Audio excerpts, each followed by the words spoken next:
Good morning, everybody, on this Monday morning. I'm Anchor Terry. And I'm Alexandria Ikomoni. Thanks for watching Local 4 News this morning. Right now, crews are looking for the man who fell in Mississippi River. It happened over the weekend, and officials say it's now a recovery effort. That tragic news is this morning's top story. It happened near Lock and Dam 14 in Hampton. Local 4 News has learned that the family last saw the 35-year-old man Saturday afternoon. They say he slipped into the dam as he was fishing with family. More than 5 agencies responded to the rescue. Yesterday, about 5 divers were on scene. As of now, the Illinois Department of Natural Resources is spearheading the search. A spokesperson there says they're working diligently to get answers. What we're hoping to do is identify targets to dive upon. It's the least intrusive, the most precise methodology of doing it, but it takes a lot of time to do it properly. The family does not want his identity revealed yet. While authorities do tell us the man is from the Rockford area. Local 4 News is on the scene. We'll be live in Hampton a little bit later on in the show once that search gets back underway. Right now, several fire crews are still on the scene of a structure fire in Port Byron. The call came in just after 1:30 this morning. 7 different departments are helping with this fire. Now, we don't know what caused it or if there are any injuries. We will continue to follow this story and bring you updates on air and online. A family reunion in Kelowna turned dangerous over the weekend after a deck collapsed. 13 people had to go to the hospital because of that accident. Local 4 News was first on the scene at Kelowna's Scott Family Park. One of the family members who fell through the deck told Local 4 News she was shocked and scared. Fortunately, none of the injuries were life-threatening. Researchers in Iowa are now raising a red flag about the drinking water safety in the state. And they say the water contains high levels of nitrates, which can lead to cancer. Tommy Clark has more on what you should know. Water is on the mind of Iowans right now, whether it's falling from the sky or in the glass we drink. That's because a new study put together by a nonprofit research group claims nitrates in Iowa drinking water may be tied to 300 cases of cancer each year. I think this is good evidence.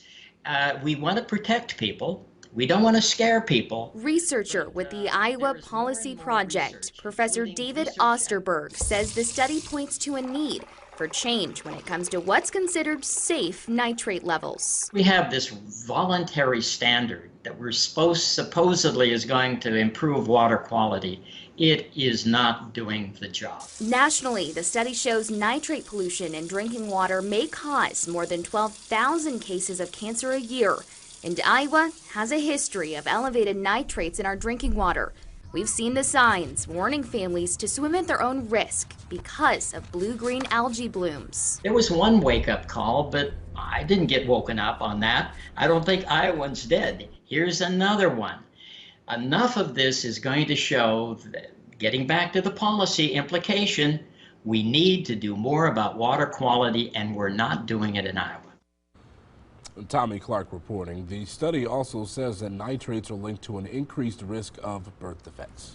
Getting fresh local food is getting easier for you in the Quad Cities. You can get some at Hy-Vee Sustainable Sunday Market. For a second year, the Moline Hy-Vee near John Deere Road teamed up with QC Local Buy. Local producers grow and make organic, non-GMO products like milk or coconut milk, soaps, honey, and more. Now, people can try and enjoy many of these items. The Farmers Style Market will feature different vendors each week. We want to support our local vendors. You always hear buy local. It's really great for the community, and it's just nice to see like the different things that people can produce that you don't really know are out there to purchase. The Sustainable Sunday Market will be every other Sunday from now until August. Now mark your calendars. The next one will be on July 7th. A ride for prevention and awareness over the weekend. The Forged Alliance Riding Club hosted their 3rd annual Ride to Fight Suicide event on Saturday. It took place at the Grease Monkeys Sports Bar and Grill in Kelowna. It started after 2 of the riders lost family members to suicide. To raise money, they sold baked goods and hosted an auction. One rider says it's all an effort to save a life. That's our main goal, is to save lives. You know, and if it's 1 or 2, you don't know where that's going to change, and that person has an impact on something. So what we're trying to do is help out some young kids. And this year they're aiming to raise over $4,000. Some Quad Cities comic book fans are probably hoping to relive this past weekend. Planet FunCon was at the TBK Sports Complex in Bettendorf. Collectibles, comic books, and action figures were all on hand and up for sale. Lots of people were also in cosplay, dressed up as their favorite fictional characters. There were also dozens of voiceover artists, YouTube stars, and actors who came out to personally meet with their fans. I've had a bunch of people come by for autographs and to chat about the show. I voiced a character named Marco Diaz on Star vs. the Forces of Evil, which is a Disney Channel show. So people coming out wanting to chat about the show.